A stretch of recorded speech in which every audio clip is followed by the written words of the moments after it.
নামাজ কলমা তো ছেড়ে দিয়েছো, এর কারণ এটা নয় যে তুমি বেনামাজি। তোমার নামাজ কলমা ছাড়ার কারণ ভিন্ন। তুমি মনে করো আর কি তোমার মন চায় না, তুমি পারো না, তাই তুমি নামাজ পড়ো না। আসলে তোমার তাওহীদের সমস্যা। কোথায় সমস্যা? মানে আল্লাহ, মানে আল্লাহ কে?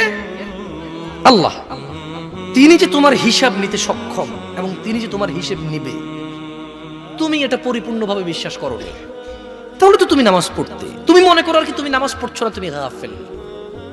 এই জন্য তোমাকে বলেছি আল্লাহকে ভয় করতে হবে। ফর এক্সাম্পল, আল্লাহ নামাজ ফরজ করেছে। কে নামাজ ফরজ করেছে? আল্লাহ।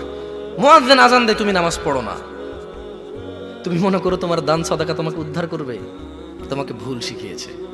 আমি মানুষ, ছোট হতে পারি। শোনো, জোর জবরদস্তি করে কিছু কথা আমাকে শুনিয়েও দিতে পারো, এখান থেকে নামিয়েও দিতে পারো। বলছি না তোমরা নামাবা, বাট এটা পারো। তবে মনে রাখবে, কথা যেটা বলে সেটা উল্টাতে পারবে না। কেন পারবে না জানো? কারণ এই কথা উল্টানোর জন্য তোমাকে কথা থাকতে হবে।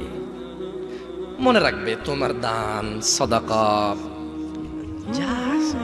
হিসেবই হবে না। তুমি কি মনে করো হিন্দু লোককে আল্লাহ প্রশ্ন করবে কিয়ামতে, এ হিন্দু, এতগুলা বুতকে পূজা করছিস, ঠিক আছে বল নামাজ কেন পড়িসনি? ও তো মুশরিক।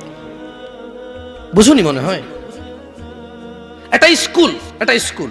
এখানে আমি পড়ি না, আমার কি পরীক্ষা হবে? আমার কি পরীক্ষা হবে?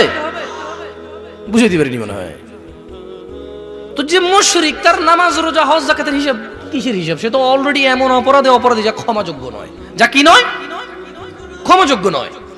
একজন বেনামাজি মানুষ, সে মনে করে নামাজ না পড়া শুধু নামাজ না পড়া, অথচ আল্লাহর নবী, যে একটু আগে বললাম, আল্লাহ বলেছে যদি তোমরা আল্লাহর ভালোবাসা পেতে চাও তাহলে রাসূলের অনুসরণ করো।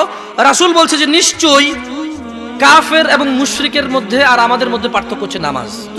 তুমি মনে করো নামাজ না পড়া, নামাজ না পড়া।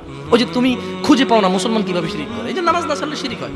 দেখো, আমি অনুবাদক, এখানে যারা বুখারী পড়ায়, মুসলিম পড়ায়, তিরমিজি পড়ায়, হাদিস তারা পেয়েছে না। হানাফি, শাফি, মালিকি, হাম্বলি, তিরমিজি, আবু দাউদ নাম দিয়ে তুমি পরিবর্তন করে গোপন করতে পারো, কিন্তু আছে।